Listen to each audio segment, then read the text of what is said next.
All right, so let's go ahead and get started. We can go around the tables here for who's physically present and introduce ourselves. I'm Ben Wagner, GIS coordinator for the City of Waterloo, current chair of IGIC. Brad Cutler, Traffic and Safety Bureau at the Iowa DOT. I'm Robin McNeely, the Iowa State University GIS Facility Manager and interested party.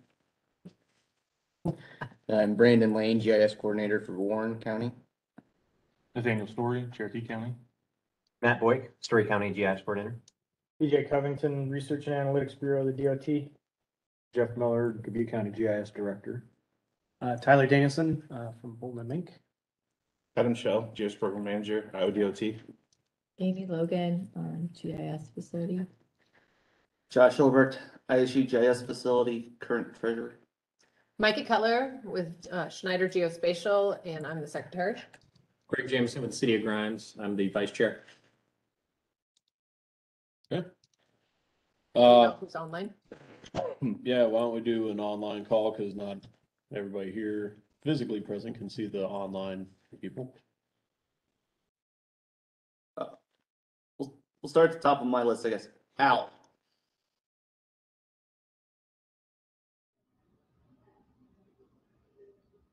Sorry, I wasn't listening. What was that? Just doing introductions. Sure. Al, you IT Director for Blackhawk County.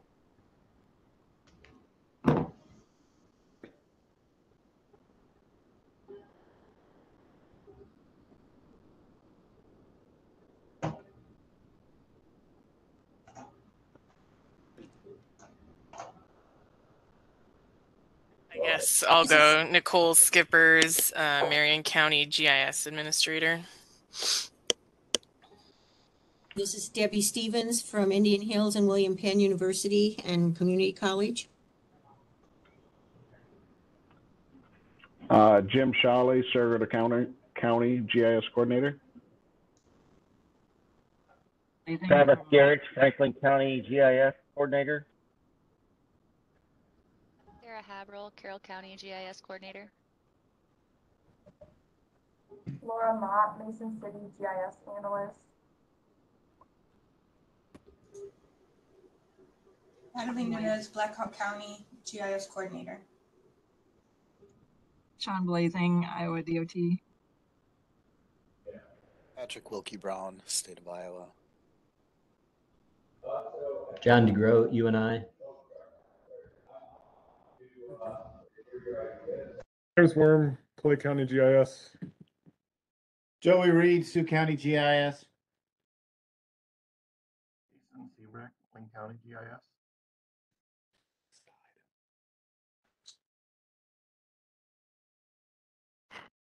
Corey Hines, Cedar Falls. Is it that? Should be it. Okay. All right. Sounds like that was everyone. So welcome. Thank you all for joining in person, if you could, and virtually. Appreciate the joining up with us. So I guess we'll do a call for any agenda items that we would like to have added.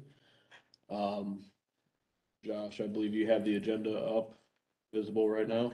Mm-hmm. So there is one item that was added to the agenda late last night. Item number 10 was just to set 2023 board meeting schedule. So that's kind of the only difference from the last email that got sent out. I guess, does anybody have anything they'd like to add to the agenda or amend the agenda with at this time? Maybe under 9, just talk a little bit about if we want to do an exchange. We had talked about Missouri, but I don't know if we're going to do that, but we need to get on it. Like a state conference exchange, like we did with Utah? Yeah. Okay. Put a bullet point there.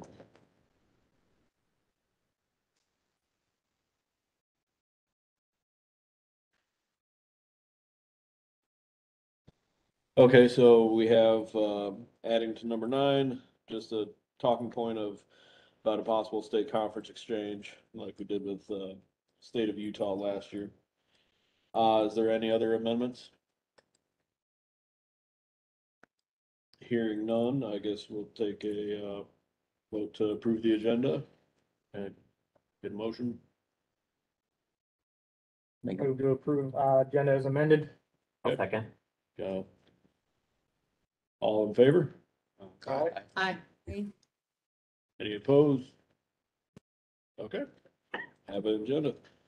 So we'll move on to our treasurer's report. All right, so since the last meeting, we finished out all the site license payments, so those are all taken care of. We re-upped the Quicken license, since that's yearly. We made the first payment to Blue Lake websites for the website revamp, which I'll go into in a bit. And then also, I'm in the finishing stages of getting taxes prepared for this past year. They're just waiting my signature, which I will probably do on the way back into campus today.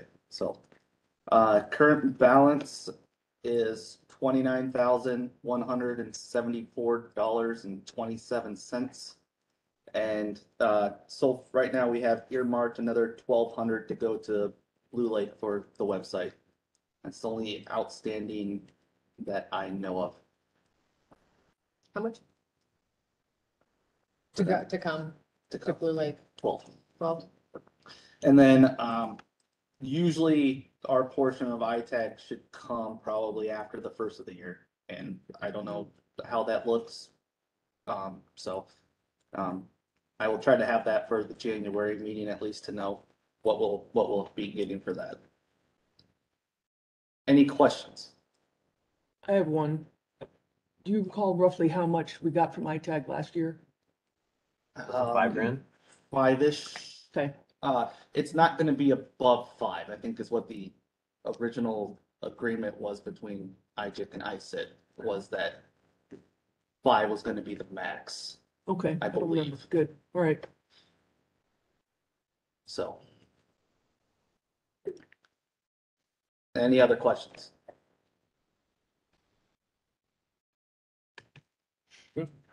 Okay.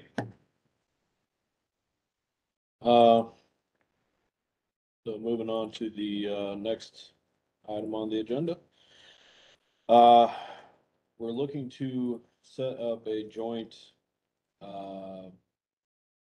ITAG committee, not the conference planning committee, but setting up a joint committee with ICIT to plan out future venue dates with for ITAG.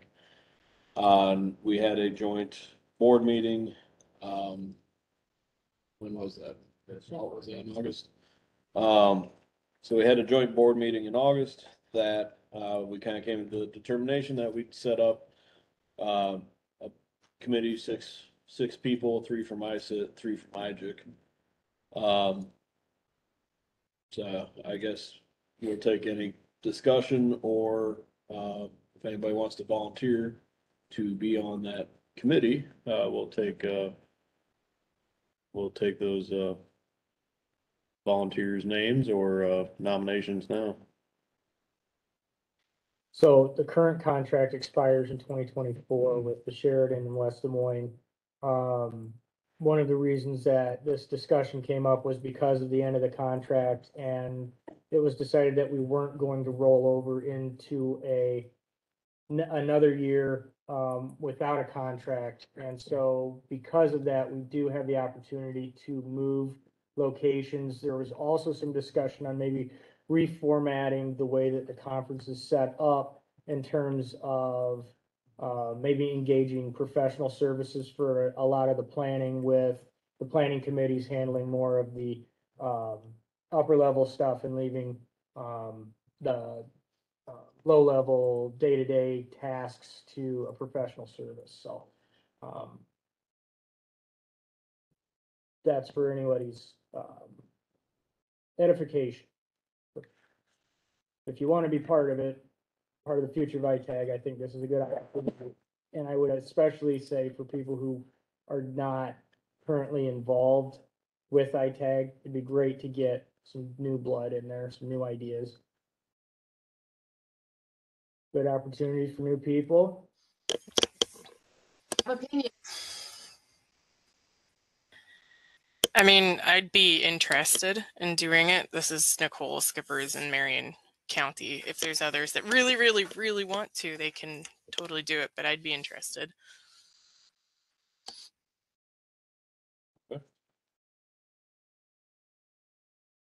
I just state for a minute that this is Travis Garris, ICIT president.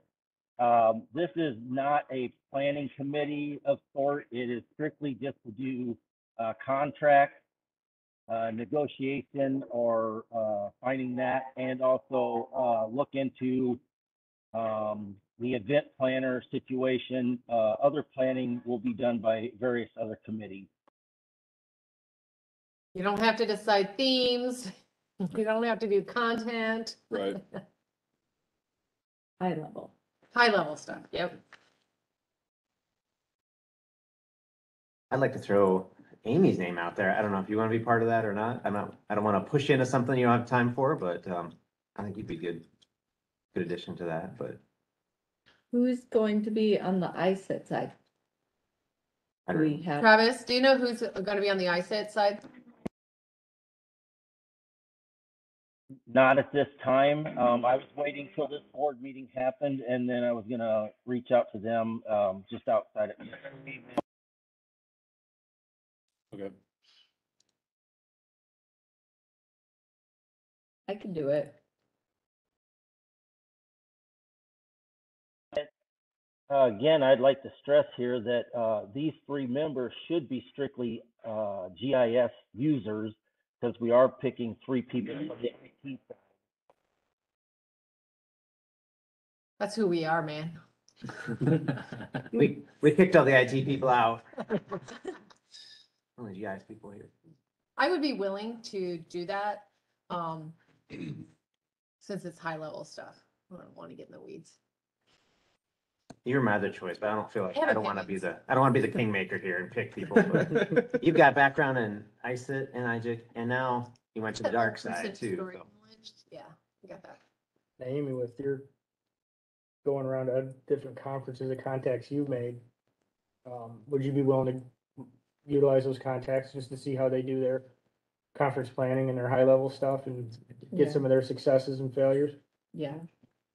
Well, my husband's been involved in some of his professional things, and they have always had a conference planner, so. Cool. Awesome.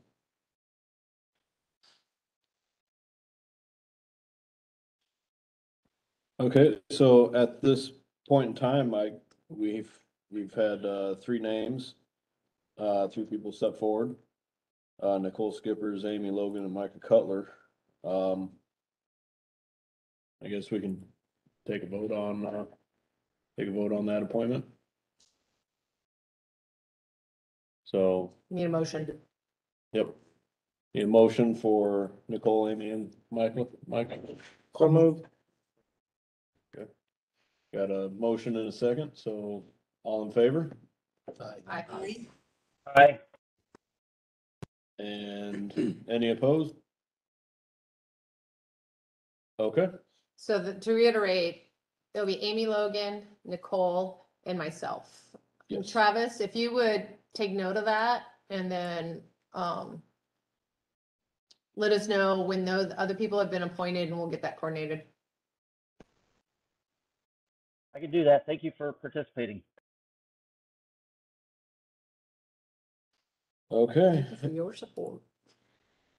And now we move on to the website revamp.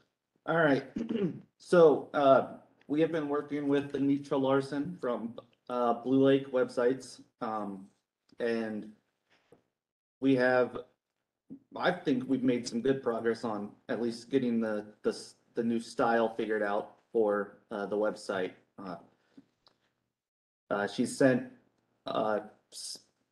in quotes, final style, but then we had a couple changes to make to it, and I've not gotten those back from her yet because she was out on vacation. And so we should actually have a finalized style probably by the end of the month, I'm guessing. And so, and then once she, from my understanding then, is once that style is finalized, she will then proceed to go ahead and kind of spin up a temporary, actual website, and then start moving stuff over to that, and then we'll play around with it. And there will be a need for content cleanup, I guess, is the only word I can think of. That there's going to need to be people to go through and get rid of old data, get rid of old content on there, put up new content, because this is going to be new and flashy, and just we want it to look good. So if there is anybody who is interested in doing that part, got Nathaniel already, and I know Nicole, you had mentioned something previously about helping out with that too. And actually, I don't see why we couldn't put you guys on the committee right now. So I'll get you guys added to the list and kind of get into the planning stuff too. Nathaniel, is it IEL? IAL. IAL. That's what I wrote, so I wasn't sure. So yeah, I think it's looking really good. It'll look, there's going to be some similarities, but I think there's a lot of differences to it that it's going to look more modern than the 12, 13-year-old website we currently have. So, any questions? I do. Yes. Do you think we'll be able to see a mock or demo at the next meeting, or? We could probably show something at the next meeting. It'd be nice to see just what the look is. Yeah. Even if the content's not updated and all that. Yeah, we should be able to show something at the next meeting. Okay. And my second thing is, you mentioned getting rid of old content. I'm thinking you meant just update what people see as new content, but not getting rid of, from a historical IGIC perspective. I know what you're worried about, but I don't want to get rid of. we've got a really good Google Drive storage area now and stuff. So I think what we should do, as I'm thinking about this, is maybe pull some stuff down and just like organize it in folders that are accessible to more than like one person. Removal meaning archiving. Exactly. In some form. But we also don't need meeting dates from 2015 on there anymore. Well, I have a question. I mean, is the website as it exists now just going to be kind of hold as is and then archive just in case? My understanding is she's going to take what we have there now and move it over. Okay. And then we'll kind of run with that as we're kind of cleaning it. So it will be our responsibility to pull stuff down if we want to get it removed. Yes. Okay. Yeah, that's not part of it. Not part of the agreement for essentially archiving or anything like that. It's just essentially just style and structure. And we'll have to figure out how we want to archive things in the future and how often, and maybe just have a link to a Google Drive and then you figure it out. Yeah, from there's a few things that we'll still have to get figured out, but that's kind of secondary after. Yeah. We got some steps to get through first. And I cannot stress enough to you guys, if you have opinions and thoughts, please join this website committee, because I know I would probably speak for everyone that 6 months from now, if you're like, well, we're not sure we like this, I will say, seriously. I would like to kind of get on the website committee, especially as we finalize the style. I guess my thing is with Pro coming out and Pro 3.0, the color blindness and the accessibility of the website going forward, that it's accessible to all. I do know that, and I know this was actually, I'm pretty sure this was actually in the agreement, was that there's some accessibility stuff that she is going to incorporate in with that. So, but yeah, that's. Thank God, that's why we have a professional. Do we even have that in the current site? Oh, probably 10-year-old standards, I'm sure. People just turned colorblind in the last 8 years, right? Yeah, that's right. So, all right. So I will add Nathaniel, Nicole, and Greg to the committee list. There's a committee email, email list that we'll get you added to with that, and I'll pass on what we already know and what we've seen, so. All right. Which is awesome. I just like, people always, I know in the back of my mind, you start thinking, oh, that'd be nice. If you have those thoughts, now is the time. Get on that train. All right. Anything else from that? Okay. Thanks, Josh. Moving right along to the Education Committee. We had a discussion of possible funding of an ArcMap to Pro virtual class. Robin, do you I'll do wanna that, yeah. address that? And then after that, Amy, you can do the outreach side and the conference. So those of you who are at ITAG and maybe heard about the Rapid in discussions that we had, a small group had informal about offering training to members so that specifically for migrating from desktop to pro. I'm trying to make that move forward, and the committee is interested in nailing down some more information. So I'm bringing this up today so that we can have discussion and see if we can get some details accepted. I'm not going to have a motion today. In the past, Ken Wilkerson from GIS Edge, who used to work for ESRI, has offered training to IGIC at ITAG and to members for a discount. And he's willing to continue that offer for his virtual format.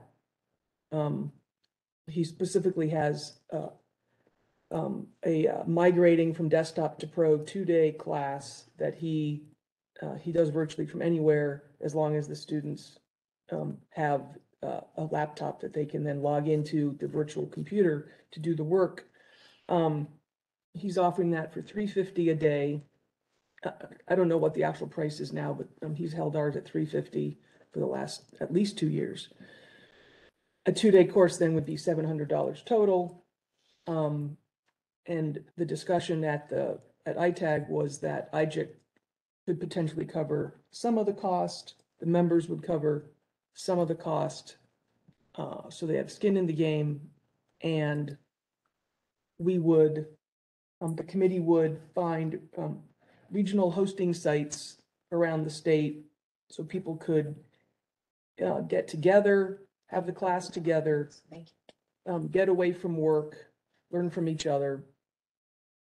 And now that it's the middle of October, I reached out to Ken earlier or later last week, and he said he has January through March-ish still fairly open, but he would like us to figure out what we might want to save.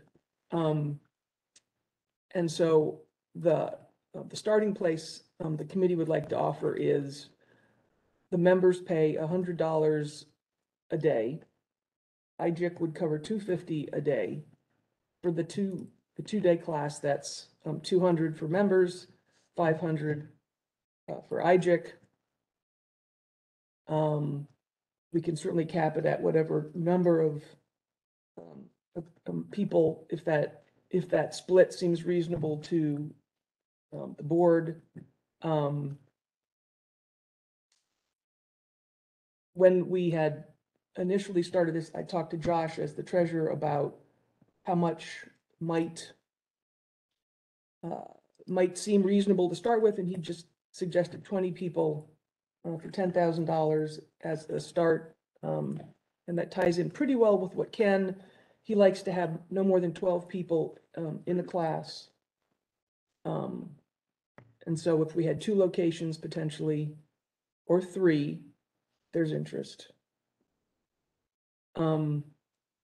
That's where I'm thinking we would start. I've had interest from Anya from Central, Adam from Iowa, John from UNI, Iowa State too. I wasn't gonna put us up front, but I mean, we're there, we can certainly offer space.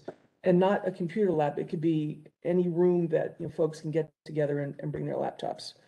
Or, you know, libraries, county space, which would make it easier on the west side too, because, you know, without the schools necessarily, we would probably rely on a county meeting room. I think we would do a survey of the membership and, you know, ask if we're having classes in these 3 locations, which could you go to, would you be interested in? And the dates would be anywhere from January to March, and see, because, you know, we can't, there's a lot of moving parts. We can't leave everything up to options. We have to at least nail down some stuff. So, and this would obviously be into next year. So I'm gonna leave that open now. I want to get people's feedback on those points, new things we haven't considered, anything really. Would it be wrong? I like the idea of requiring, if we're gonna spend that much money per person to pay, to basically say you have to bring a laptop and you have to go to one of our locations, so that it's also a, hey, be a joiner in this organization of which we are trying to help you out, and not just sit in your office. And because we're really good at doing that. So is it wrong from us to, these are the stipulations, you have to go to one of these sites, you have, you know, provide your own equipment, so we can do like a library or something that has just internet service. I mean, is everyone okay with that? Because like we have some significant skin in the game, so I feel like we can lay down some rules because we're offering such a good discount. I think you could, but how would you police it? You know, if somebody doesn't show up, then what do you do? Well, I mean, that's, anything is gonna be like that. But I think we can make requirements. Everything has requirements. Unless we turn it into a reimbursement. Yeah, oh, no, now with county government, it's a mess. Don't do it. Because you have to submit, auditors will hate you. No, the bill has got to be what you pay. Yeah, I think for any municipality or government. that get together piece, I think that is key. I think we can. Because we're always trying to get people to get together a little bit more. Well, and the other thing is they need to have a link to the computer to be able to do the class. If we don't share that until they're in the room, they won't get it. They can't join the class. Yeah. Right? And I also kind of had a thought, just because I don't necessarily know a whole lot about, you know, doing this stuff except being as a student. But like 700, my county would have no problem paying 700. So to relieve some of that financial stress on us, would it be like, instead of just saying, oh, we'll cover a certain amount, offer like a scholarship type of thing? Because I mean, if my county is willing to pay the full price, that doesn't necessarily mean that it has to come out of. I see what you're saying. That's really nice of you, but at 12 people per site for maybe just 2 sites, I don't think we're gonna have trouble filling that. And I guess part of, I sometimes struggle with is, what benefit do you get from being a membership in IGIC? And this could be a very tangible, real thing we're offering. And I wanna make sure we offer that. And just because your budget looks better than another county's budget, you know. I'll make That's a note awesome that for you. you'll pay Mine's full. Cash too. He has to bring, Robin, he has to bring cash. Like, Preferably. figure it out. Like, that was something else I had in my notes that I didn't bring up, is that it's hard to say how many people are gonna wanna jump on this. Let's say we're gonna give 20 seats at this rate, great. And we have 30 or 40 people who wanna, you know, do this. I thought, well, since Ken is willing to have the number of sessions that we want to provide, we could say, if your county is willing to pay everything, or you, I don't care where the money comes from, if you're willing to pay everything, we could set up another location. It's just to get the ball rolling and. Yeah, I mean, I see this as a pilot where we'll see if there's interest. You know, desktop's not going away just yet, so I'm guessing we'll probably still have interest into next year. But we'll see. I also wasn't sure if you know, we say we have 20 seats, first come, first serve, see what happens. I think that'd be easier on the committee rather than saying, you know, we want to have some justification or something along those lines where then we have to choose people, and I don't really want to go there. I really don't want to do Are you that. worthy of the 500 now? Like that, and prove. Are we gonna need people who aren't taking the class there as like moderator? I definitely think, I know that Ken likes to have at least one person there from the location to be the, you know, IT help, welcome, support, show around, whatever, and be in the room to answer questions. So any of those sites that we're looking at, would they charge for having the training there? No one I've talked to, no. Anya, John, Adam, and myself, we just volunteered our space. I thought maybe Carroll County, Yeah, or west. Sarah, yeah, if we want to go west, if there's interest from the west side, maybe Sarah would do that, but there's obviously other people on the west side who could I potentially. could help. I knew you would. Have a good site, Sarah? Huh? Have a good site? We have our library. It's brand new. It's got some beautiful tables, nice big rooms, just across the way from the courthouse. So I know I could work with them and we could go there. We have DMAC campus, which I have a good relationship to DMAC. So we have definite options to house enough, like, would you say 20 people? Potentially? Oh, No more than 12. at No one more than site. 12. Okay. Yeah, yeah. We have enough room for 12 people for sure. I think the only requirement is good Wi-Fi and space. Yeah, our library has very good Wi-Fi and space, and I'm sure DMAC has a good Wi-Fi connection with all their college kids there. What about other ideas on, I don't know, amount that IGIC offers versus the attendee? I mean, if it sounds good, great, but I'm interested in any feedback. One thing I have for education, for maybe some of us that have moved to pro, is maybe working with Esri to get like a full 8-hour day of arcade. Because that's just kind of super new and, you know, you read a lot up on it, but if we could have a class, I think that would be super beneficial. Just my thoughts over here. Yeah, I'm making notes for other classes, yeah. And this was a focus on getting people into pro, but I know that there's other needs. I mean, there's a bunch of us who are doing pro right now who probably have other needs beyond just that piece. So thanks, Sarah.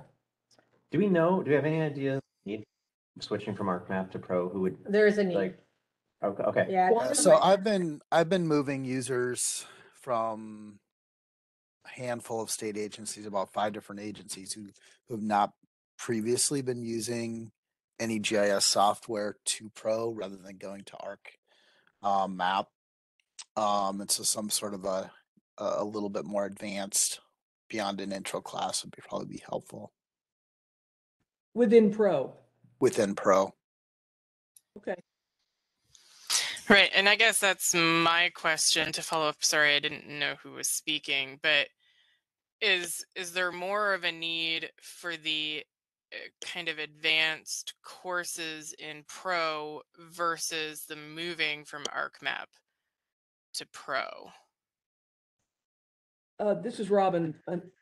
I'm the one who brought up the education committee thoughts. I don't know that it has to be versus. I think it can be, I think it needs to be both because there's a need for both. And I know when we did a education needs survey, man, it's probably been 2 years ago.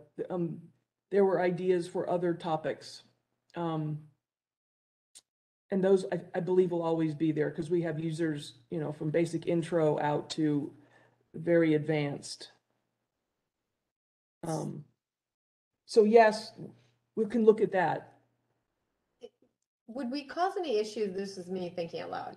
Would we cause any issues by offering such a deep discount for these? And if we like this model and want to continue to do this, I don't know how sustainable it is to have such a deep discount. Do we care at this point? I was We thinking say the that same was thing, but nice, it's like, but you know, that's just the way it maybe is. the I mean, coordination is the benefit and maybe a small discount in the future. I'm just thinking out loud. I hate to not do something just because in the future, the what if game, because that just, causes. Personally, I think we have intersection. a lot of money to work with. That's Yeah. That's just my I mean, opinion. what are you gonna do with it? Yeah, I mean, This is kind of what it's for. How do we generate revenue currently? ITAG, I check. That's what I was thinking. So And five not that I'm grand a pessimist, but what if ITAG doesn't happen in 2025?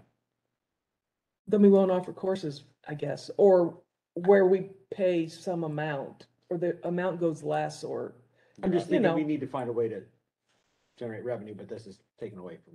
sure. Although, you know, the point about the future, I am both sides. I don't want to not offer something now because we do have the money and we have a need, because we might not in the future, sure. However, maybe the 100 and 250 split is too much for ITAG to take on. I mean, it's not too much to take on. Maybe it's more than we want to commit right now. We could do a different split, half and half, flip it around. We're still providing a service by coordinating the courses anyway. So Mhm. that's And offering value add service. right there. Yeah. I Could mean, start if with you the don't 50-50 have, split. if you don't have that in your license, you don't have continuing ed credits in your license, and those are expensive. Yeah. You know, the 2-day courses from Esri run $1,500, so Yeah. you're still getting value. Absolutely. I want whatever motion we bring forward, I would like it to get passed. So. does I think it's important to do 50-50 sound- something. I think 50-50 would be good. Yeah, I'm liking the 50-50 sounds better to me too. Nate, with all his money, could just kind of. Support other counties who need a scholarship. Well, it's not all that much. Okay. So you, One well, I county. guess for us in the assessor's office, the classes run about 700 to. Yeah, and you're lucky because you're in a department that has to pay for continuing ed classes, so they are in that mindset. So we already budgeted for it. Yeah. What's some quick math? What's 350 Times much 24 times people? 24? I did it the other way. I did the 5,000, that's the max on the ITAG, that's 14 people.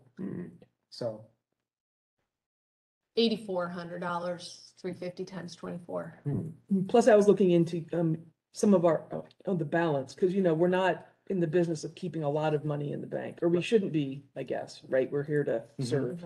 So using some of that, but not The a only lot. thing that has, you know, if we do the conference exchange, you're looking probably at a couple grand, if not a Mhm. little bit more. Technically, the mini grants are still available, which there's, you know, been no applications for a few years. Nobody, I would think, even remembers that it's even there. But I think that was earmarked for $5,000 a year going forward, I thought, but Okay. I mean, nothing says that we just can't cut that out and, or repurpose that for something, so. We archive it on the website for a few years. Yeah. There. So, that's the only other monetary that I know of.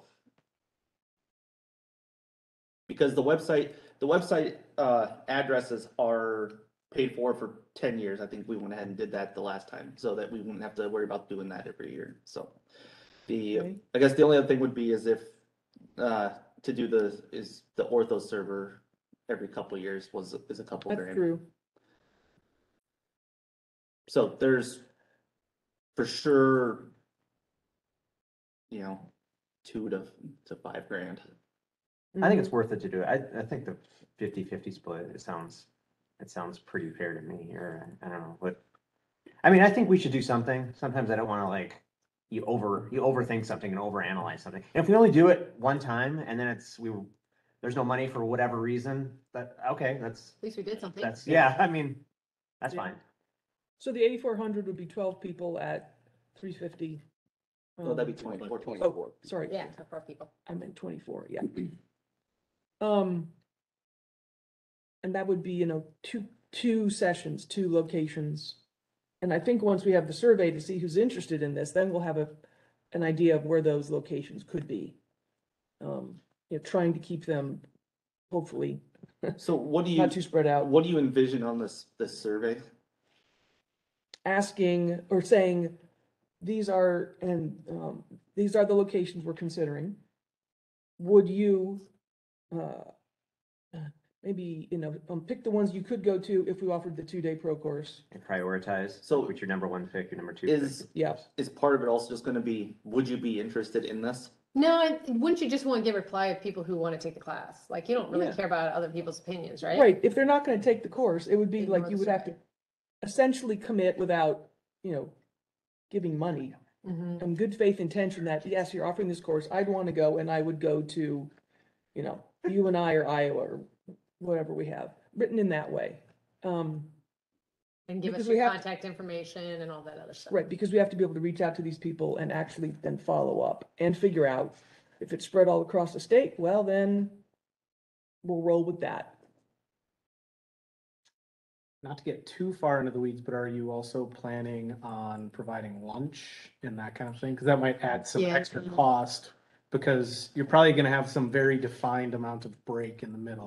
But that's Yep. nothing. That's like, even if you go expensive at $20 a person. Sure. For 12 people. But That's not like expensive. That's But an well, awesome when you- lunch. if you get something to Casey's go, Pizza. dude, you can drop $1,500 on, or $15 on lunch without blinking. Don't we have Casey's members on this board somewhere? So, I wasn't but I going think to that's a in. good point, Tyler. not I to get wasn't too gonna far into the suggest weeds, we were but, gonna offer lunch, but I'm not opposed to taking more money to have lunch provided. well, I'm thinking like, just the logistics of it, you don't necessarily want people to leave to go to lunch, and someone is inevitably going to forget their lunch, so they're going to have to, right? Right, well, organizing lunch, like we used to do for meetings, we'd have people, we'd say, we're gonna get pizza from X, Mm-hmm. we need $7 from you. And then food shows up.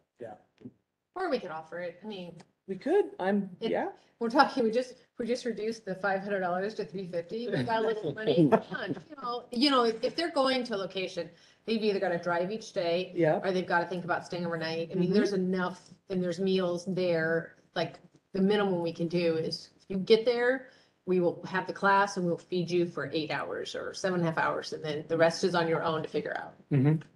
love it.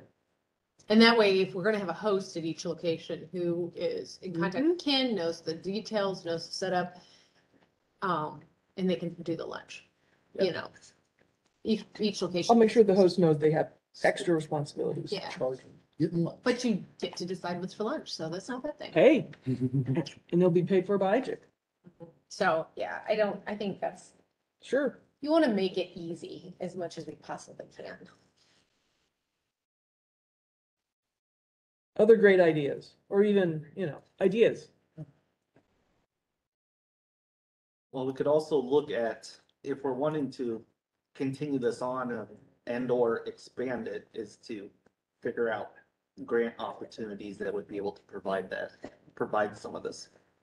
But I Explore wouldn't know more. where, or, just since we only have the ITAG money. Yeah. That's it.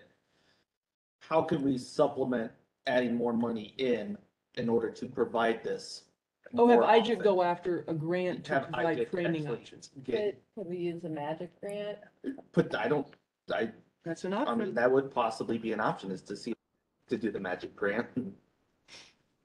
I don't know when that expires. I like it. Can we, That is a possibility. is there any reason we couldn't just vote on this so that Robin can take this and run with it? What amount she has and she can. So not to squash the magic grant idea, but it has to be something traditionally that is, this would probably qualify under not being able to do something that you wouldn't be able to do otherwise. But it also has to be sort of repeatable and extended out to the magic community in some way. So not serving just small Yeah. members. You would, Patrick. Sorry. Oh, well, I'm not. I'm just saying that those are some of the parameters that are around this. So if you can figure out how to do, go to Magic and do some training, because that's part of it is in the past when awards have been made to using the Magic grant, then at least you have to go and attend the Magic conference and do a presentation. So there has to be something that's given back to the Magic community in some way. So. Sure. I like I'm the, not saying you can't do it. I'm just saying that there's certain parameters around those, and I don't know exactly what those are since I don't sit on the grant award committee. Region. all right. We can invite everybody. I'm not opposed to having a vote. I wasn't gonna request it, but Well, I'm also if not you gonna say didn't no. vote, if you didn't know for sure that you had, it would stop, you would not be able to really fully plan, right? We would, right, I would Until probably the ask for a vote over email or an online vote sometime in the next month or two. Do you Those feel would like be you want to get a few more information, or you feel like, well, you know it's gonna cost? Well, We just have to determine location. if It's we're gonna- money is all I'm thinking about. Right. And that would be basically what the motion would be, is allocate up to X amount for this type of training. The committee would work out the details, similar to what I've already mentioned. If you want to cap it at 8,400, which would be 20 people.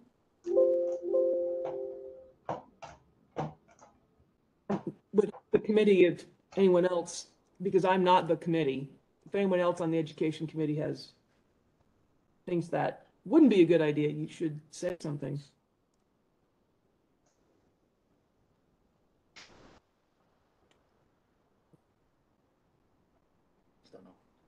If you don't want to rush it, that's fine. We could do an online vote. It's more of to let it kind of seep into people, you know. Percolate? What's Let that? it percolate? Yeah, exactly. But if people want to make the motion all that, that's not, it's not just, Well, if we don't do it now, can we have like some dates that we wanna vote on this by this date so that Robin's got time to get all the things, like. Yeah, I 'Cause mean- sometimes we just like, let things linger and then it becomes January and we're Right, at our I will next let that meeting linger. and like, so. When do you think Ken needs to know, like, for us to like hammer down some dates or? He's such a flexible guy, if he has other people who want to sign up for his courses, he's going to sign them up.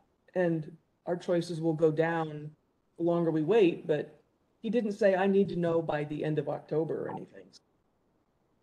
I don't want it to go out too far. Like, folks need, and if they're going to say, I'm going to go to this course in January, or even if they need to plan now, ask for money, etc. Okay. So before So- Thanksgiving.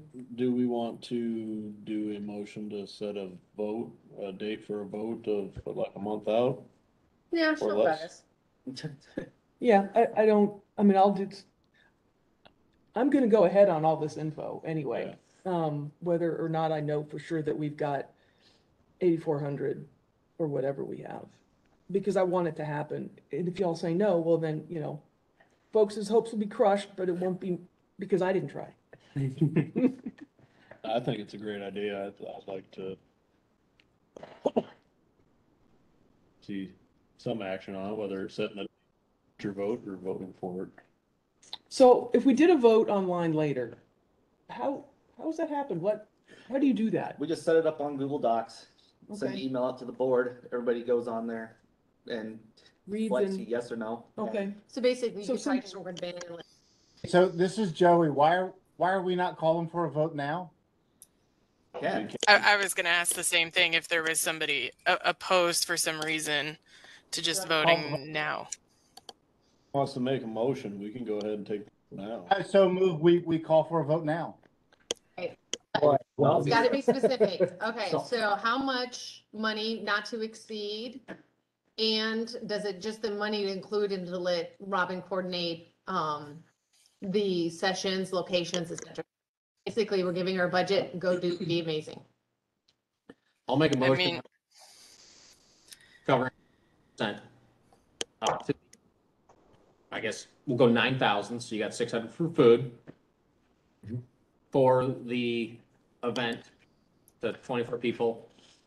And I don't know what else you mentioned, Micah, Yeah, that, and to just coordinate it. and you coordinate it. The education that committee covers coordinates it. it. This is Brandon Lane. I'll second that. Okay, Robin, does that feel like you've got enough questions, like the rest of the stuff you can just coordinate with anybody that you need to coordinate with, in terms of you've got a budget, you've got a time frame, you have locations that people work with, whatever. Yes, I feel that that's good. Okay. Okay. And just know that okay, Just gonna take the vote. yep, We'll do have that to- first. More Okay. discussion. Do we that again so people can? Yeah, I'm writing it down, but just I'm forming amongst yourself. Okay. Well, we'll take the vote here in just a second. I guess I will say then as part of the discussion, just know that if we do get more than 24 people who really want to do this, and if there are people who are willing to pay, I will try to organize for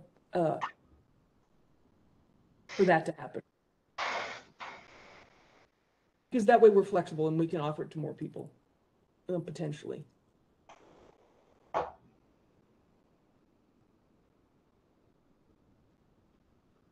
think getting people on, I think we've got enough, we got a quorum.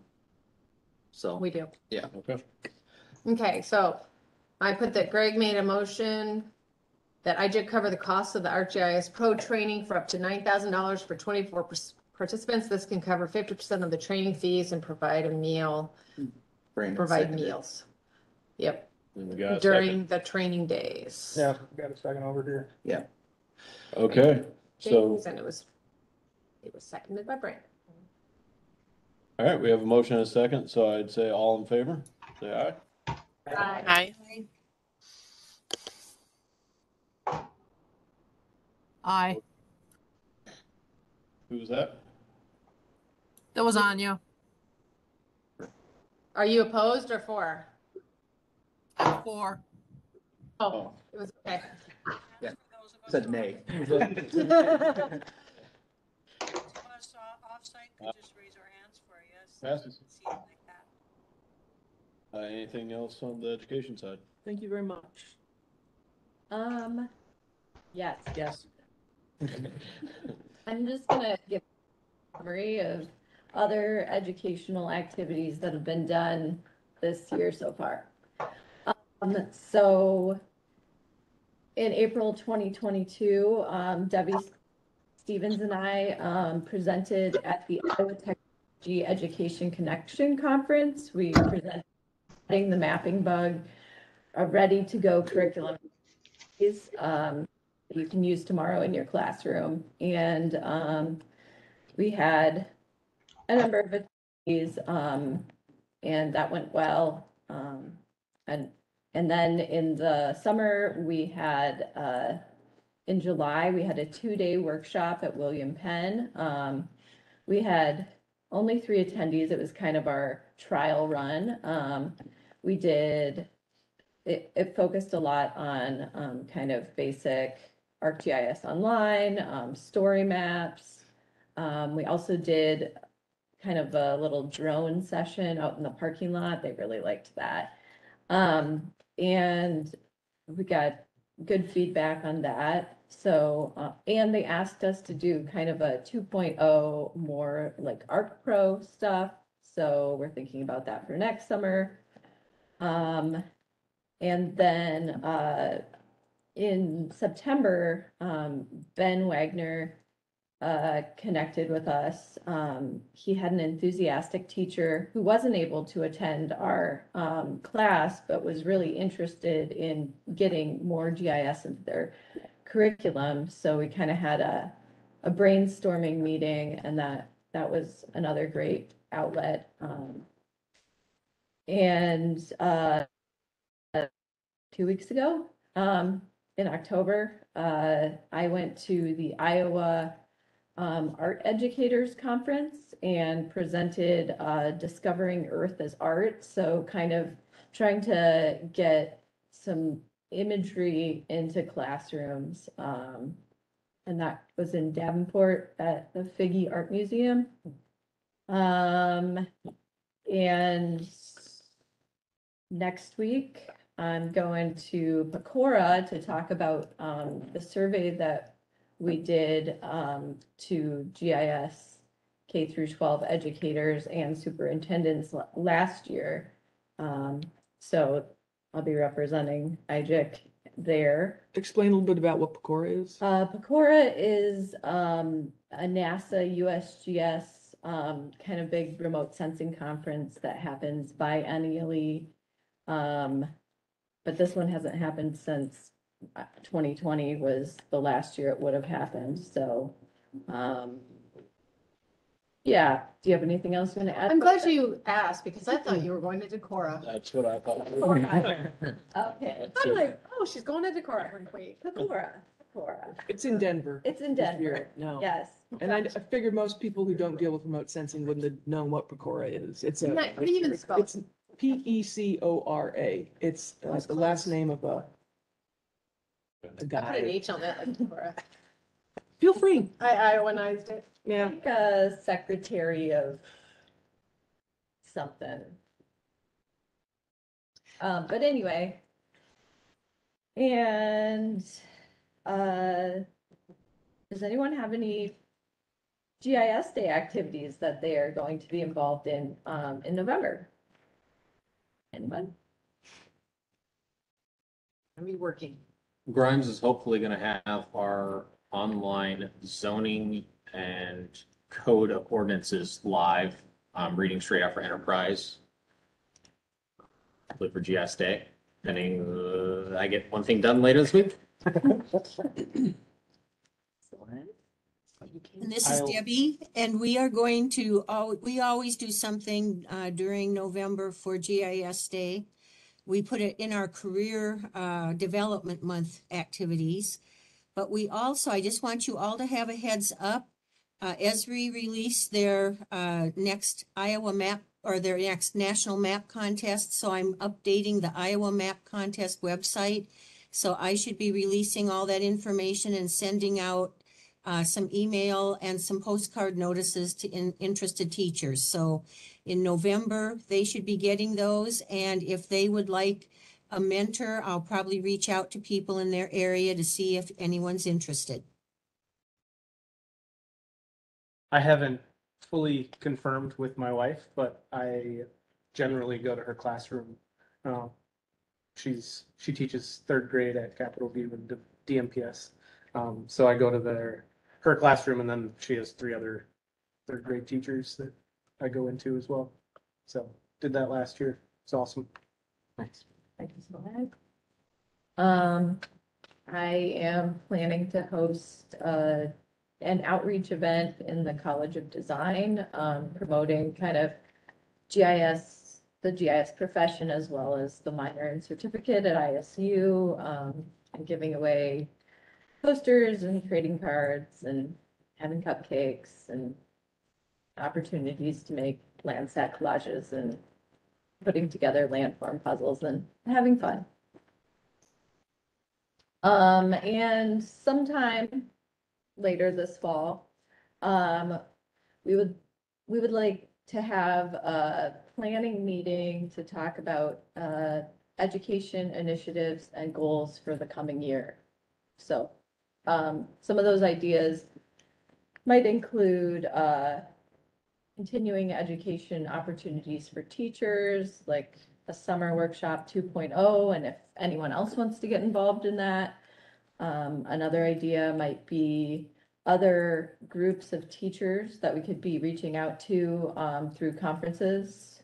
And also always new ideas are always welcome. So yeah, if you've got something that you want to see happen, bring it. Okay. Thanks, Amy.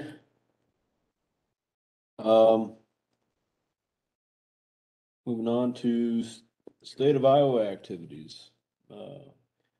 Patrick, anything happening at the state level? I'm gonna first just do a magic update. And so a couple things related to that is the magic symposium planning for 2024 is already underway. I don't know where that's going to be yet. I think it's actually slated to be again either in Brampton or in Omaha. I'm not sure what the final decision is going to be on that. But if anybody wants to get involved in symposium planning on that. I think you can still get involved if somebody wants to get some regional experience on conference planning. Iowa hosted the Magic Clearinghouse Summit, and that's all the Magic states which have a clearinghouse and staff related to those clearinghouse got together in Iowa in August just to talk about common problems we have, data sharing, things like that. So we had a day and a half event here in Des Moines. We actually had 6 states participate in person, and the rest were virtually. So it was nice to see people. That's all I have related to Magic right now. The other thing would be broadband. The state released a new broadband map. We're required every round of grants, actually yearly by, I think it's written in state code now, to release a broadband availability map. And so we switched from doing a census-based block map to address level map. And so there's availability at address level.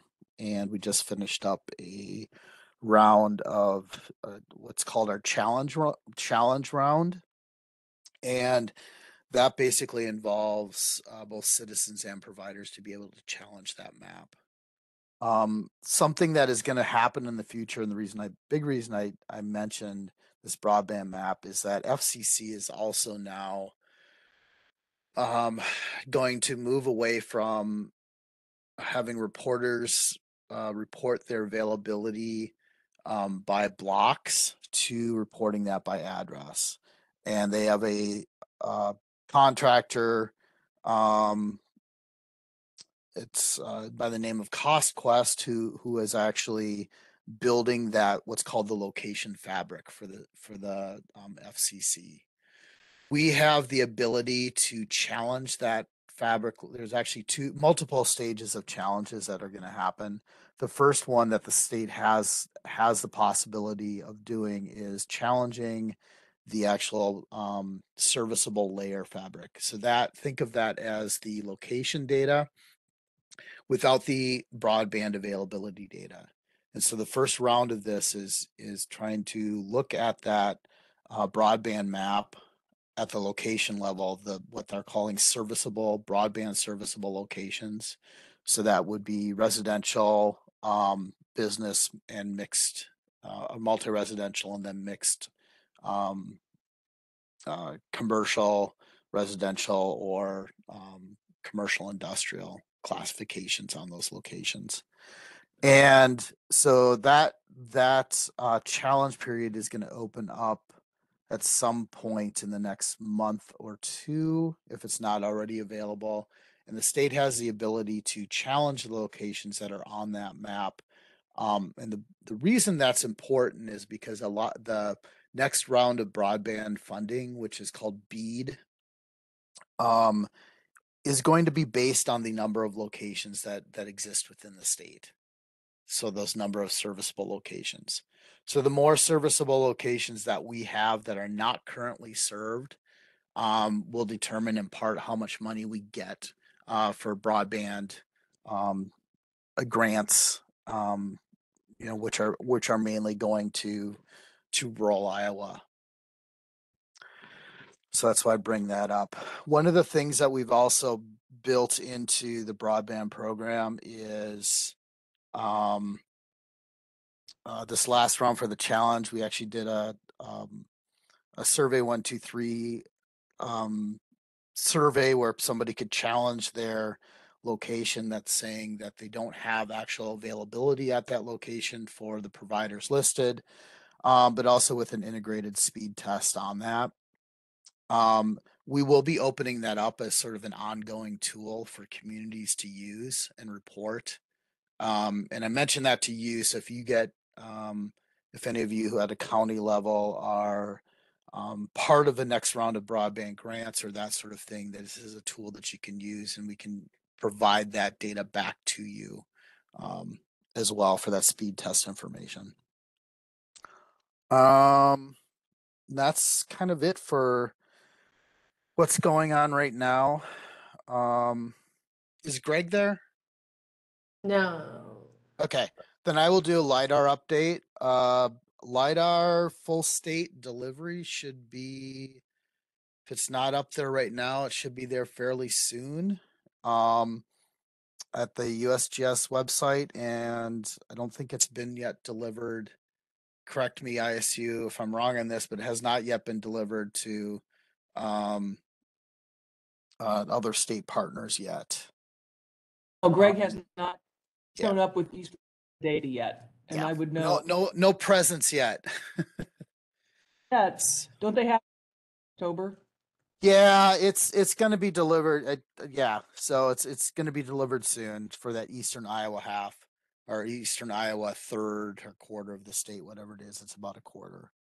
And then so we've had one meeting last week with about delivery of that data, and in various formats across the state, and we'll be updating geodata.iowa.gov soon with more information about different places and formats about where people can access LiDAR data, whether that be the point clouds or the derived products, but should be available, at the usual sources that have been mentioned before: ISU, USGS, UNI, other locations as well. So, but we'll put up some additional information in the upcoming weeks. So that's all I have related to kind of state related stuff. Okay. Thanks, Patrick. Any questions that people have? I've got one that's sort of related to your broadband project. The address right now, so does that mean that there's a pretty good updated address data set for the state that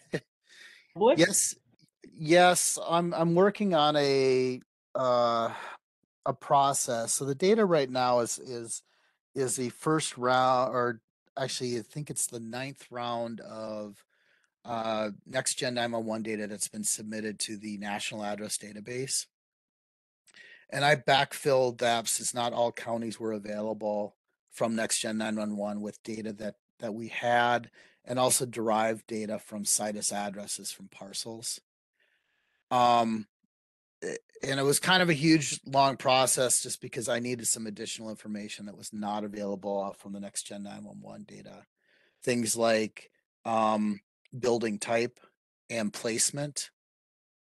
And so in general, what happened is, I'll try to describe it in less than 2 minutes, but big building footprints were a big component of this that intersected with National Address Database data to determine whether the location was within a building footprint or not. Parcel data across the state was another component of that to determine whether or not a location was within a parcel, if it was not within a building footprint. For the broadband data, I have to attribute it with placement. So things like rooftop, parcel centroid, or street are kind of the 3 things there. So that was kind of a first cut of that, and then using parcel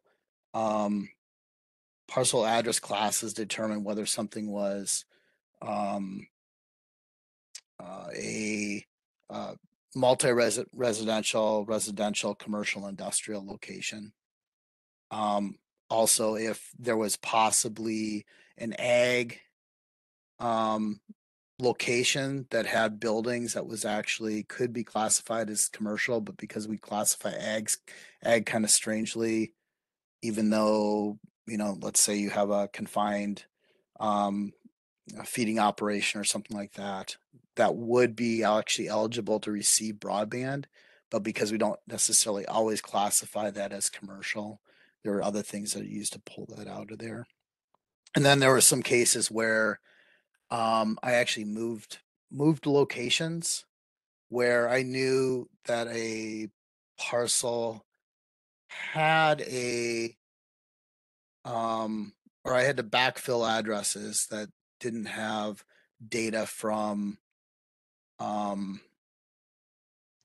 Next Gen 911. So I took the situs address, did a reverse geocode on that situs address location from the parcel centroid to get the city and zip code.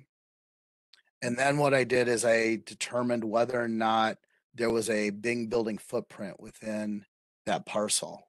And I moved that, I replaced the centroid of the parcel with the centroid of the largest building in that parcel to place it on rooftop. Gotcha. And I had to do that for a number of cities that were missing data in a couple of the counties from the Next Gen 911. So, but that in a nutshell is what was done with that data. So it's actually in fairly decent shape. It's never going to be perfect. But we have gotten some feedback on stuff, and we will probably be continuing to update this and working at a better workflow of moving the data from the national address database repository to a statewide master address repository of looking at how we integrate all these different levels of data. And I know one of the things that Robin and I have talked about is how do we get if a county doesn't have rooftop data, how can we use some machine learning tools to actually extract those, because it has that Bing building footprint data set. If you haven't seen it, it's not great for cartographic purposes necessarily. It's a little rough, but from a data massaging standpoint, it's been invaluable just because there's a couple 100 million. I don't know how many building rooftops are in Iowa, but at least 2 million, maybe 3 million, something like that. Patrick, are you kind of moving the Iowa, your final massage data set up to geodata? Probably at some point. I mean, if somebody wants to see it, it's available right now as the as a broadband data set, which is publicly available. I'm somebody. Where would that be? Just Google for geodata or look for broadband on geodata.iowa.gov. Okay. I'm sorry, Patrick, what did you say you were using for building rooftops? Bing. So Microsoft Bing, if you just Google for that, I think there's a GitHub site. You can just go download that. Okay, thanks. Yep. And it's by no means perfect. There's a lot of missing data, especially in newer developments, but I think they've redid it 2021, I believe. And it's open data sets. In fact, I think Apple and Bing uses it for their footprint data layer. If you look at some of their data layers, and then also on, I think Apple might use it as well on some of their layers, and I think ESRI actually does too.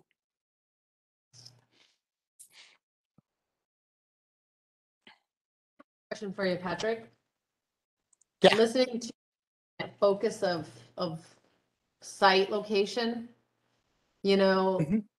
and this may not be in your area, but I'm kind of sitting here going, so at what point are they going to require local governments to provide address data as a site location and not a driveway point? Because it's kind of hit or miss all over the place. It is hit or miss. There isn't a standard. In fact, I've been watching the data that gets pushed up to the national address database for a couple of years, and the Iowa data kind of shifts. I think the NINA standard actually allows for multiple locations. So you can have ingress, egress, you can have rooftop, you can have parcel centroid, you can have building entrance. There's probably other pieces in there, but I do not study the NINA standard by any means. But each one of those actually has to be labeled as such. Most counties do not have that data populated within the next gen 911 data.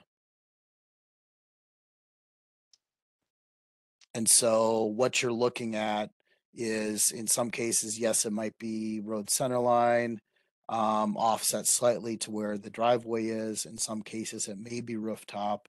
In some cases, it may be parcel centroid. I mean, I think this is I mean, it's a discussion that's out of my area. I'm an end user of this, but it definitely seems like, as an outsider, that the GIS community can play a huge role in this. Whether they're being asked to actually help in this is another matter. I don't know. So, someone that was on the next gen working group since the beginning, address point placement was the longest discussion. I imagine. Buildings or driveway locations or whatever. Yeah. I think it depends on whether or not this data is going to be used for routing, or if it's not going to actually be used for routing, if it's actually used to be able to use for locating a building. And I don't know enough about that process, about the routing versus and dispatching versus the locating part of that. I mean, I don't even know enough to get the terminology right, just put it that way. So, Just seeing if you're awake this morning. okay. Barely. I know for the Des Moines area regional GIS, our goal is to put it on the building rooftops, so the main primary structure. And that's what I've seen. Yeah. I think discussion for a metro. Yeah, that's kind of a no-brainer. And I think from the standpoint, if you look beyond next gen 901 as a single use business function, that makes the most sense, because driveways are actually fairly, I think once you locate a building, they're fairly easy to derive. But the big thing is actually the standard allows for attribution of those locations, and saying, whether it's a primary location, rooftop, or if this is a routing location, ingress, egress, driveway entrance or access point, because your driveway may not be the most logical point in some cases for access.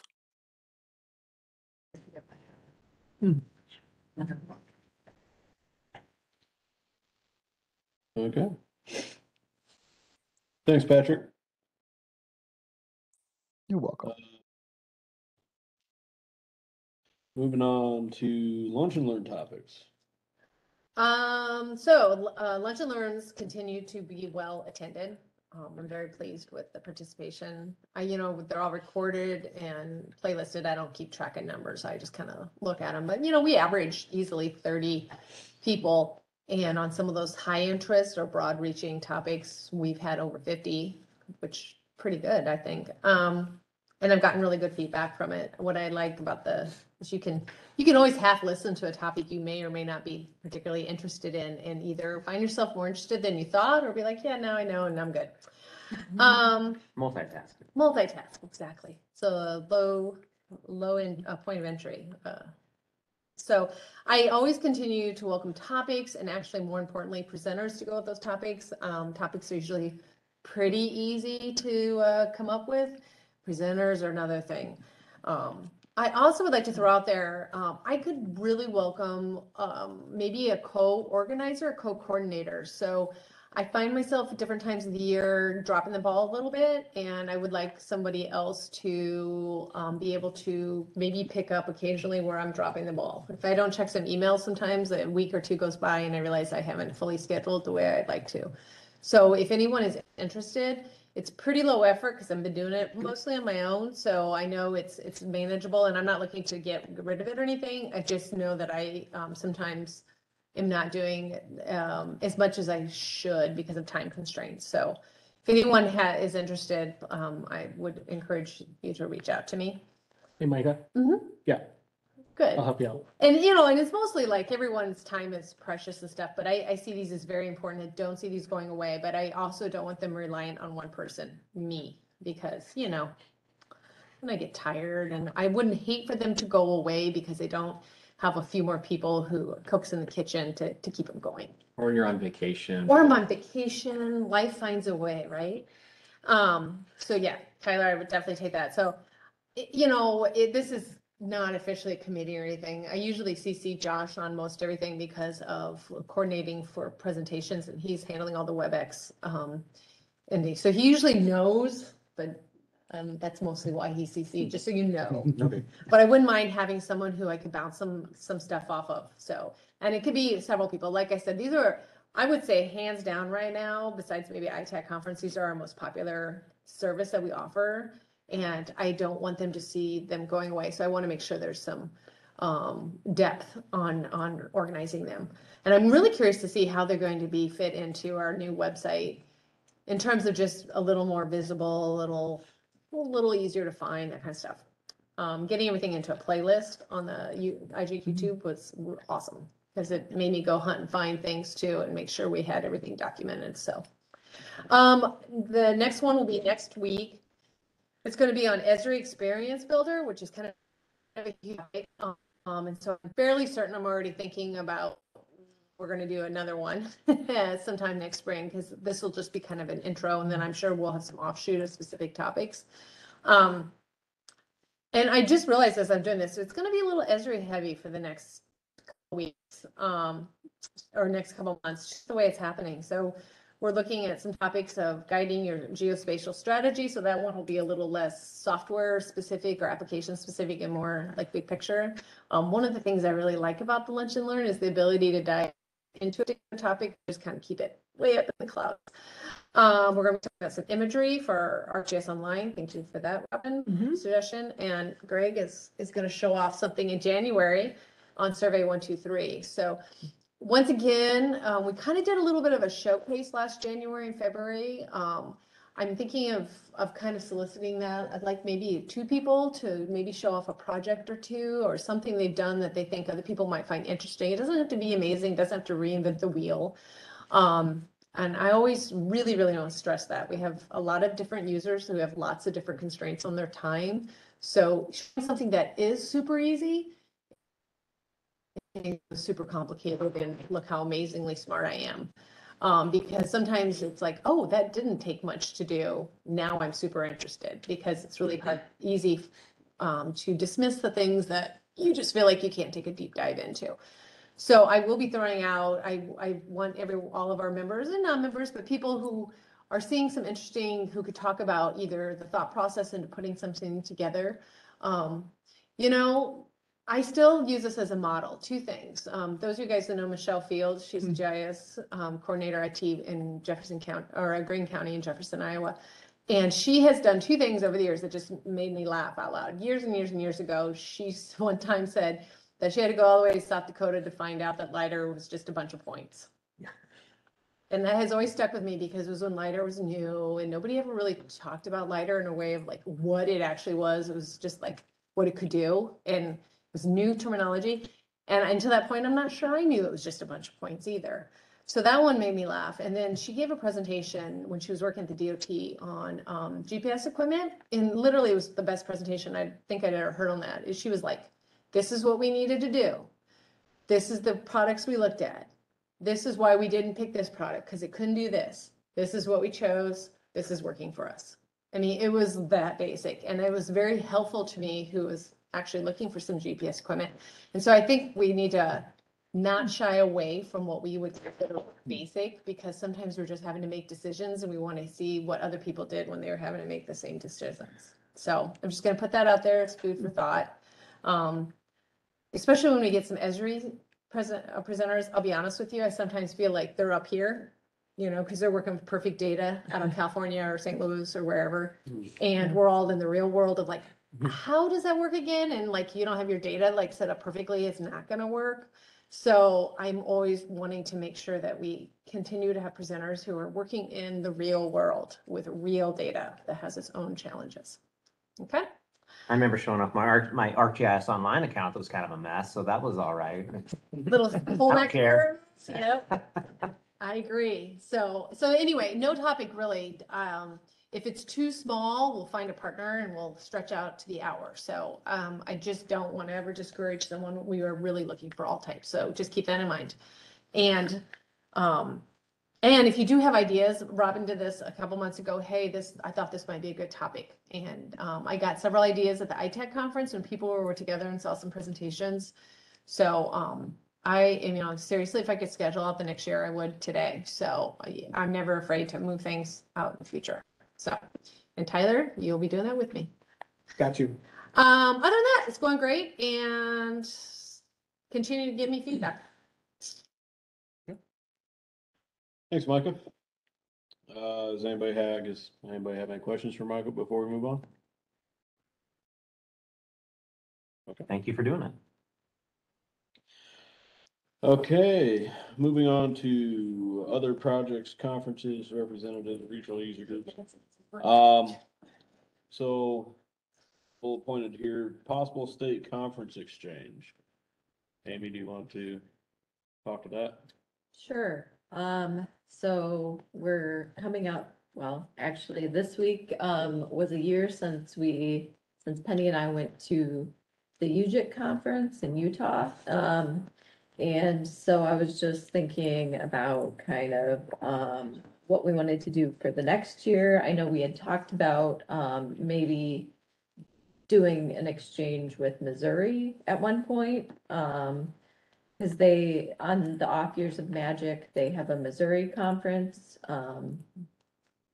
So that was kind of what I was thinking, but, you know, if other people have another conference they would rather go to, we could reach out to them, and we need to get some participants, at least from the IGIC side.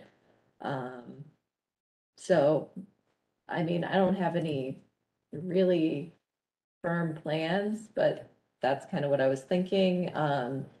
Do we have any volunteers or any discussion on it? For the Missouri interest before, what other information, like do they know where it'll be and roughly when it'll be yet? So people Yeah, could I maybe believe- consider? Yeah, I believe so. Let me, It's in Columbia, Missouri, April 17th to the 20th at the Stony Creek Hotel. there you go. Thank you. So Columbia's in kind of north, a little bit more to the north, right? Yeah, I think so. That wouldn't be so far.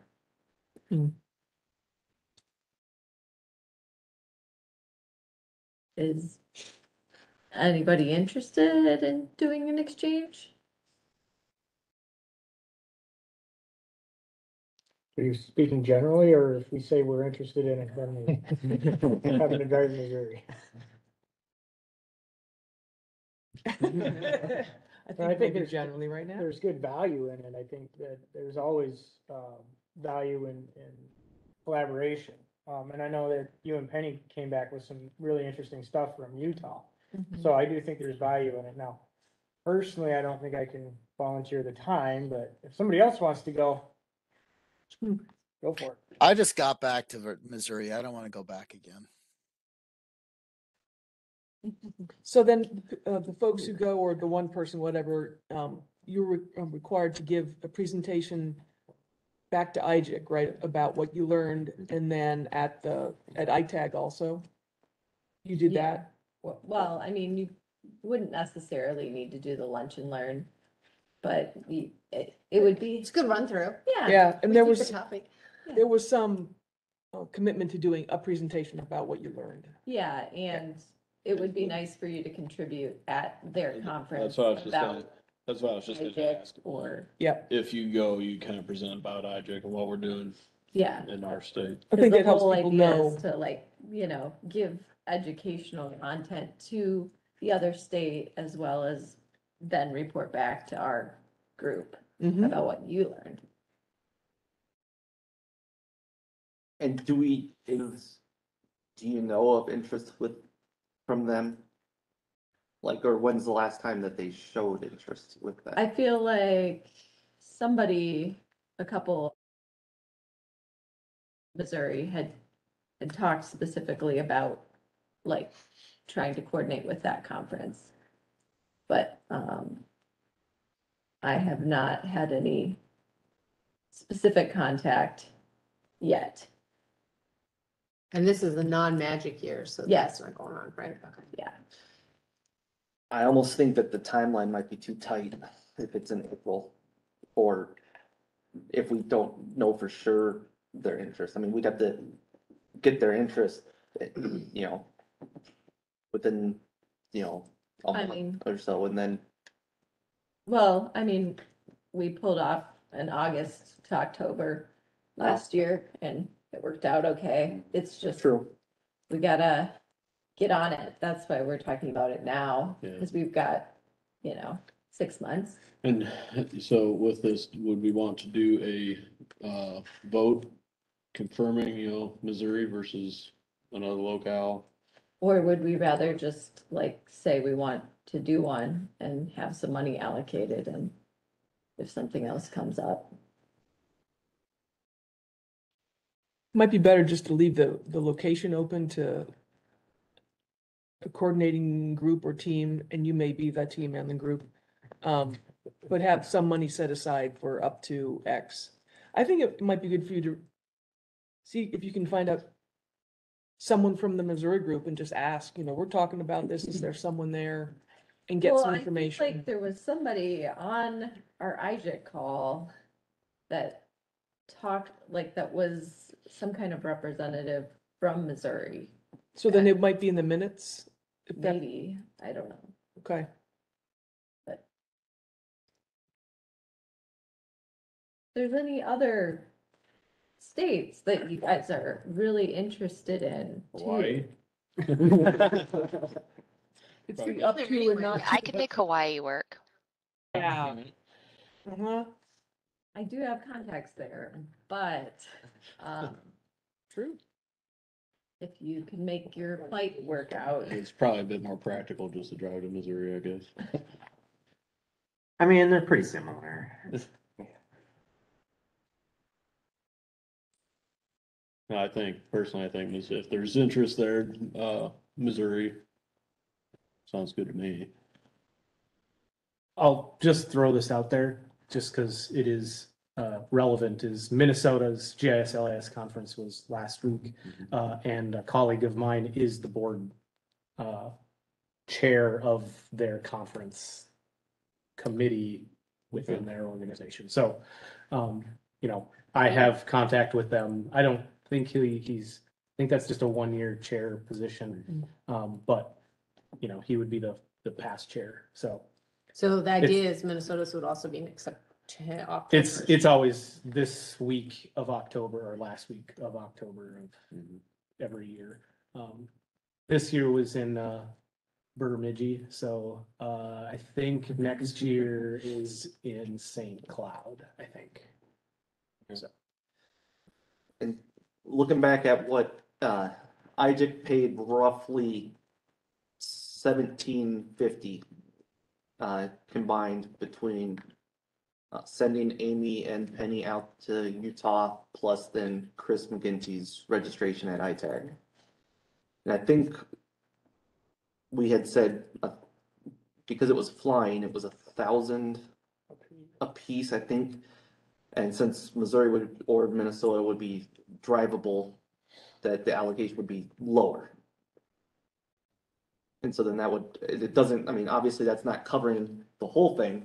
That's just what IGIC would be providing to that.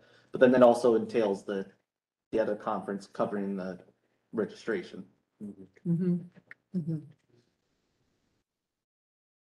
If IGIC covered that much for the flights, if they're driving, I mean, conceivably, we could cover the flight or the gas and the hotel, and maybe even per diem for less, Possibly, yes. you know, potentially. If we had it calculated out, I just don't remember what the driving number was. If it was somewhere 500 to 750, I think. I just don't remember Mhm. what it was offhand.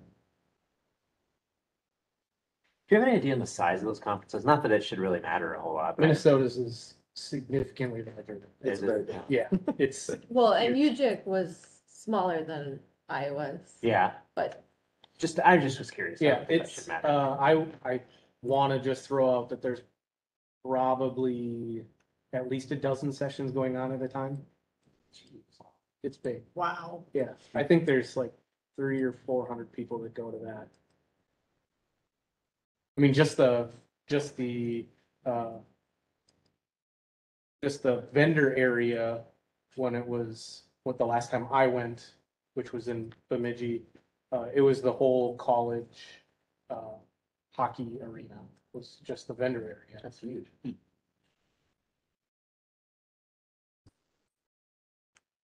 I just was curious. Yeah. There's benefit for going to both, so. No, it's, I mean, it's a really, I wanted to go last week. Yeah. But That's interesting. Well, and like South Dakota has one that's usually pretty good. And that's usually in June. I mean, there's most states have one. Mhm. It's just, we need to find our person and Yeah. get the contact and stuff I like think- that. I think Wisconsin's is at Lambeau Yeah. Field, so Mm. I think that's a thing. So. When's Wisconsin's? I'm looking it up for mine. When is it? That I don't know. Then Illinois has ILGISA. I know they have something in. That's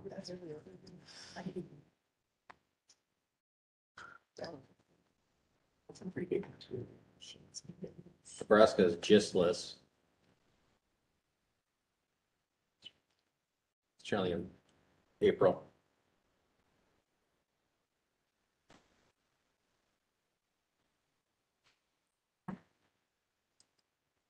This sounds like something maybe we need to write up an email and send to the group. Here's a few states, or you pick a state that we touch or something. And we're gonna consider covering, you know, driving and food and hotel or something. And then that might give people, everyone who's obviously not in the meeting, the idea that, hey, I could do that, somebody, right? And then we can see what interest there is there. And Yeah, maybe in the meantime, You just gotta get that other interest. speak to Missouri just in case that actually ends up being a good option. And then we can move on. Is that something you're able to do, like a short write-up, Amy? Or we could ask Penny. She said she'd be on, but I know. You there, Penny? Is that something that you would be willing to kind of write up to try and just like, let people know what it is to see if there's any interest? I am not doing anything except campaigning for the next 3 weeks. Don't ask. I'm putting in long days and full weekends, so I got no time. But after that, November and December, the rest of November and December look fairly light. So Kind of the same. I'm gonna be in Denver next week. But when I get back from Denver, I could probably do some. Maybe me and Penny can work on something. yeah. Weeks. most of it has to happen After next November 8th, yeah. Because it sounds like there's possibilities, past April. So. Yeah. Yeah, we can look at Missouri first, and if that doesn't work out, move on to one of the other neighboring states.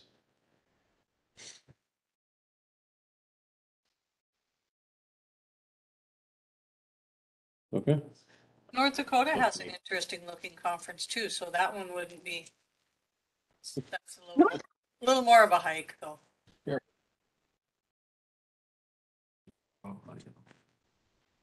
Fargo more. It's always Okay. gonna be us. But it's like, they don't have to go in the state very much. Sure they. Why not mine? Oh, their geospatial summit? Oh, it was in September, it looks like. So that kind of gives you an idea.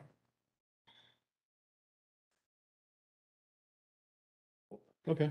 Yeah, Amy, Penny, if you wanna kind of work on that together here in a little while. If this didn't work out one year, have we ever looked at helping a couple people from Iowa go to the Esri user conference? For anybody who's on maintenance, their registration is already covered, but the hotel and stuff isn't. I'm just curious if it's ever been talked or thought about.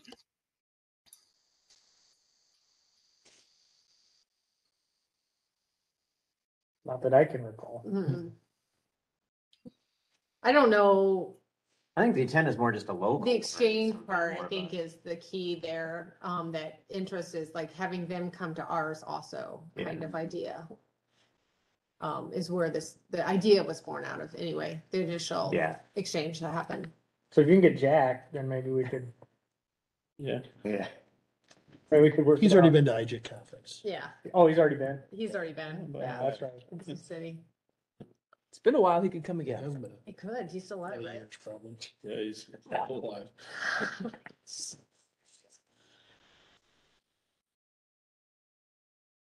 Okay, so anyone have any? And the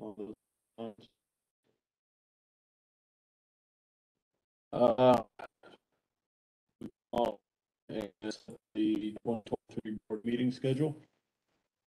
So this was an idea I had last night where when I get ready to do the minutes, I usually say, our next meeting will be, and I'm like, oh.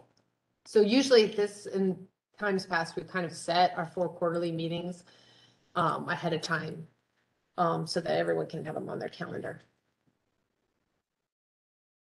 So typically, we're always kind of looking around the 3rd week of the months. So January would be 18th. Okay. If we're keeping with that, yeah, write that down, because I'm March, no, April, thank you. That's all right. Would be the 19th.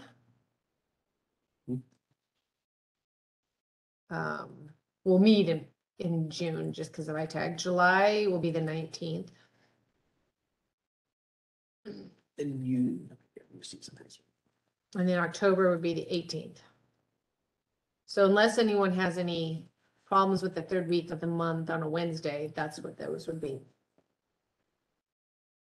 And then, I mean, we can decide this on a case by case business, but I was thinking maybe Micah's opinion only. I was kind of thinking, okay, in person, we could do January, just virtual, because God knows what the weather will be like.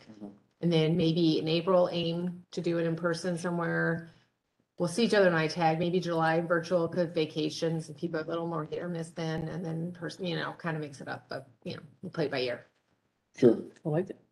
Yeah, I was definitely thinking, depending on how this went, January would definitely be virtual because nobody wants to be out driving across the state in the winter. Unless they have to. Well, I guarantee you we'll have a snow day if we try to make it in-person meeting that day. Oh, yeah, absolutely. We do in person in Hawaii. Yeah. The April 19th date, sounds like that would occur during the during the Missouri Conference, yeah. which is, 1% exchange. Don't think that would break quorum if it was a board member that went, but just something to keep in mind. Yeah. As far as anyone knows, we're not hitting any elections, some county stuff. I mean, I don't. Any conflicts, there's no magic conference, so we don't, in April, sometimes we worry about that. When's the UC? Oh, yeah, that's a good call. The UC, I believe, is the week previous. Yeah, 19th is a little late, so I'm pretty sure it's the week. Okay. What about ISAC, spring school? Do we care about that? I think I have It's usually the week, that's in March. Well, the 19th or whatever. This is GIT too. No, I didn't. Oh, that's right, we didn't do April. That's right. July 10th through the 14th, 2023. So it's a week after. Okay. Okay. Okay, well, I guess we could probably leave the location to be determined on everything other than just stating that January 18th is the next meeting and we'll be fully virtual for that.